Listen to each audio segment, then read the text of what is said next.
What is up, guys? Welcome back to another episode of lukegtv, and I am your host, Luke G. So today's story, kind of a funny one. Well, this is a real blast from the past, if you will, because I know you guys have heard a lot of stories from my early 20s, and you know that was a good while ago, but we're gonna go even further back. We're gonna go back to where it all began. All right, guys, don't forget to hit that like button. And also, hit the subscribe button, click the notification bell for all so you can get all of my dope content. Alright guys, let's get into the episode. When I was a young man, before I ever did drugs, we're gonna go back to middle school. I was an avid skateboarder, loved skateboarding, it literally was my life. All my friends in middle school, we all had a big little skate clique together. That's what we did all day, every day. When 7th grade turned around, 8th grade, I noticed more people began to quit. That circle got smaller and smaller. I was damn near the only skateboarder left that really took it seriously. I got a job working at my local indoor skate park, because we live in Minnesota. The winters are long, they're cold. During the wintertime, if you're a skateboarder, you need to go indoors. Basically, my dad made me choose between skateboarding and snowboarding because they were both very expensive. The skate park, it cost like 10 or 15 bucks to get in. He was like, listen, I'm not gonna pay for your skateboarding it's gonna be one or the other. So long story short, I start skateboarding. That becomes my life. And a lot of my friends, 7th and 8th grade, they start experimenting with weed. Pretty much, I didn't hang out with anyone from my school from grades 7 through 8. I went to the skate park almost every day. I eventually, like I said, started working there, so I started getting in for free. And then 9th grade came around, which I was still skateboarding in 9th grade, but about halfway through 9th grade, I started getting more and more interested into girls. I started wanting to hang out with people from my area because, 7th and 8th grade, I really got into skateboarding and hanging out with people from the inner city, people that skated and stuff like that. And I think I basically just burnt myself out on it, So I started smoking weed. Basically, all the people I looked up to in high school were these older dudes that sold weed, they sold coke. I came from an affluent suburb, and a lot of these kids, their parents were like multi-millionaires, like many times over, but they still sold drugs just because I think it was cool, It was like, those are the kind of drug dealers we dealt with in my school. For whatever reason, like I've always been, when I'm into something, like that becomes my life. So it was almost like a switch flipped, and overnight it was just weed, drugs, drinking, and weed. And I wanted to become the best weed dealer possible. Like that was my goal. Basically how it started was, my dad, as you guys may have known, is a huge weed smoker. So by this time, I'm finding weed all over the house. So I would just grab a crumb here, grab a crumb there, and I would just stack it up.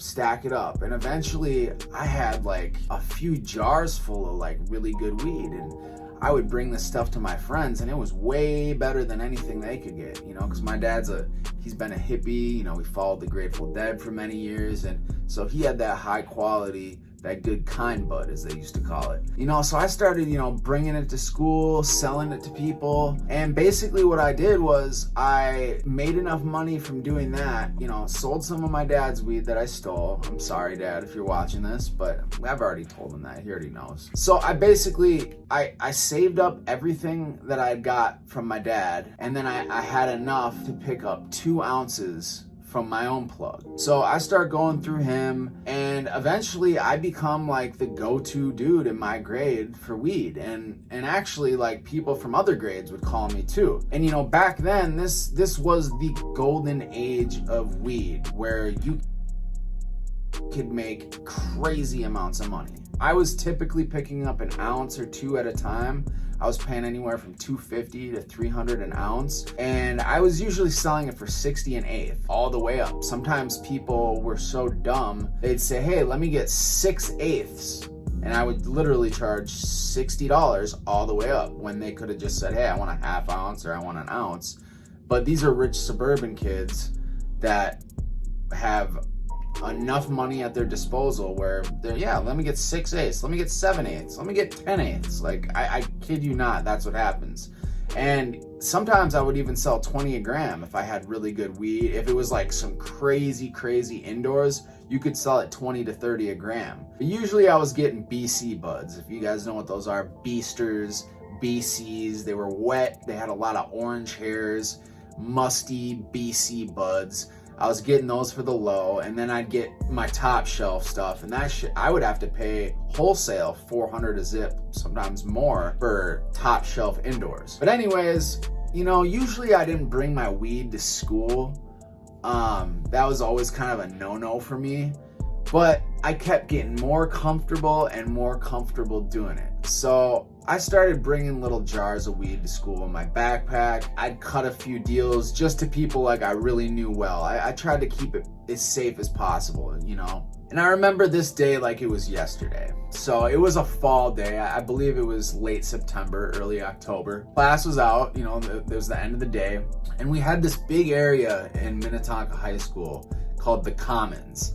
I don't know if it's there today. I mean, I've heard the school is completely revamped, renewed, or whatever. But it's this big area where basically everyone hung out after class, you know, make plans and all that good stuff. You know, what are you gonna do after school? Blah, blah, blah. We'd talk, whatever. My buddy, I'm just gonna call him TR, he asked me if I could hook him up with a 20, you know, real quick in the bathroom. He chatted with me real quick, and I said, yeah, come meet me in the bathroom real quick. So we go in the bathroom, you know, I just eyed him out at 20 just because I didn't bring my scale. So me and him, we do the deal. I just break him off real quick, and I go back out to the Commons. Now, I start talking to my other buddy because we were gonna go out to Deep Haven. We were gonna hang out, you know, probably smoke a couple bowls after school. And I notice out of my peripheral, I see two bodies moving towards me. So I kind of like don't want to look right at them because I'm already kind of like a little bit on edge anyways. But as I look, it's the hall monitors. Terry was the guy, and I think her name was Pam. It was like Pam or something. Yeah, Terry and Pam. Let's just call them Terry and Pam. They're beelining it towards me. So I just stand there like I'm doing nothing wrong. And I'm like, hey, what's going on? And immediately they're like, Luke, what's in the backpack? And I was like, what do you mean, backpack? I was like, I got nothing in the backpack. They're like, let me see the backpack. Open it up. So I go to open it up, and I'm like, you gotta picture this. It's like slow motion status. And as I'm going to open it up, I just do a quick dart, and then I'm off. I book it. The dude's running. He grabs my jacket, and I do like a spin move out of my jacket. I mean, this was some straight like NFL shit, you know? And I do like a serious 360-degree twirl. He grabs the jacket off me. So he had my jacket, and I booked it. And you gotta realize these two people are chasing me, and I'm not really that fast of a dude, honestly. I didn't play sports. Yeah, I skateboarded and stuff like that, but at this point, I wasn't even skating that much. I was just basically a stoner. I'm booking it as fast as I can, but luckily these two people, they're old and out of shape too. So I'm booking it, and I'm going down the corridors. Everyone's looking at me like, what is going on? And I'm just, bah, bah, bah, bah, bah. And I break out the front door, break out of the high school. I'm running through the parking lot. I look back, I see him yelling, hey, stop. And I just book it. And this high school is right on the highway in Minnetonka. It's off Highway 7, and there's a frontage road that goes right in front of the high school. So I'm running on this frontage road, but I dip into this little cut into these apartment buildings, the Stratford Apartments. If anyone's from Minnetonka, they know what I'm talking about. We used to smoke weed all the time at Stratford Apartments. So I cut it into Stratford, and I go into this little nook, like under someone's deck. And my parents bought me a flip phone when I was 15. So I had a flip phone, and I already had plans with my friend Molzon at the time. So I call him up, and my whole group of friends, they come and pick me up, and you know, we just had a celebration, and we rolled like 4 blunts after that too. Like I was like, let's celebrate, you guys. So we sat there, we rolled 4 blunts, and you know, that was like kind of foreshadowing of more things to come. It wouldn't be the last time I got caught at school with weed. That's actually how I got expelled from my high school. Was that summer I went to summer school. They called me out of the summer school class, and I should have booked it again then from prior experience, but my dumbass just stayed in there, and I got caught with weed in summer school, and they kicked me out of summer school and they expelled me.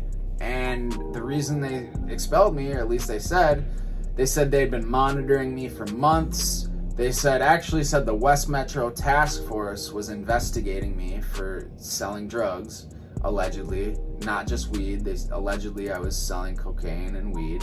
I guess they had been investigating me. So and you got to realize, like, my high school is like number 2 in the state for academics, like including private schools. So like, I went to one of the most prestigious, best schools. I made them look bad. I was just a blemish to the school. I didn't get good grades anyways. So like, they had no reason to want to keep me there. I tried so hard to stay there because all my friends were there. And that was really part 1 of the destruction of my school career and where I was going to go in life, because it didn't stop me. I wanted to be a bigger, better drug dealer. And the funny thing was, so obviously the hall monitor got my jacket, so I had to come in that next Monday. So I had to go into the detention office to go pick up my jacket. The guy asked me, he's like, "So what was in the backpack?" And I told him, I was like, man, I'll be honest with you, dude. I had a carton of cigarettes in there, man. You know, I didn't want to lose those cigarettes, you know, blah, blah, blah. And he goes, "Yeah, sure, buddy." And, you know, they weren't stupid. They knew what was going on. I mean, they were investigating me. That right there, it cemented it into everyone else's minds that, okay, Luke is the drug dealer of the school. It probably made me more infamous, and I probably got even more customers from it. I really didn't give a shit, honestly, as long as I didn't get caught. That's a small little story, you guys, today. Nothing crazy, nothing big, just a little something, you know. So, hey man, like always, thanks for watching the video. Don't forget to hit that like button, subscribe if you want to, and check out all my new videos, you guys. I got a lot of good ones on the way. Got a lot of good ones that are still here. So just keep watching. And like always, I'm Luke from lukegtv, and I'm out. Peace.